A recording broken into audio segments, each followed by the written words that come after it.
Bună seara și bine te-am găsit la Gala Success. Bine v-am găsit, mulțumesc pentru invitație. Și felicitări pentru premiu. Mulțumesc foarte mult. Educația în parenting, o chestie care în România nu cred că este atât de dezvoltată, dar categoric este foarte, foarte, foarte importantă. Cum v-a venit această idee? Această idee a venit acum foarte mulți ani, atunci când eu, ca tânără mămică, am simțit că am nevoie de informație.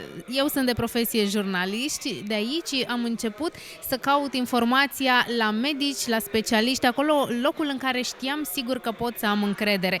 Și pentru că nouă ne place ca Dr. Google să fie prietenul nostru cel mai bun, am simțit că trebuie să împărtășesc această posibilitate, pentru că având propria mea emisiune, aveam acces foarte ușor la specialist, să împărtășesc cu cei din comunitatea mea.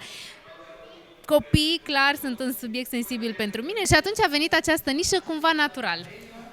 Și ce planuri ai pe 2022?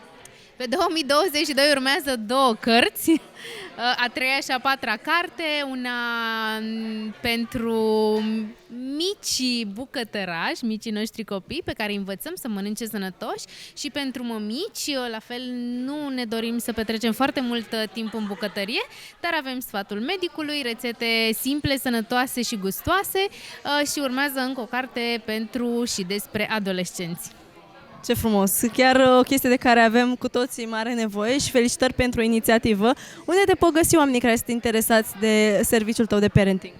Pe blogul meu elacrăciun.ro, pe Facebook, pe Instagram, sunt peste tot, doar dăm un search pe Google Ela Crăciun și mă găsesc. Super, felicitări și succes mult în continuare! Mulțumesc mult!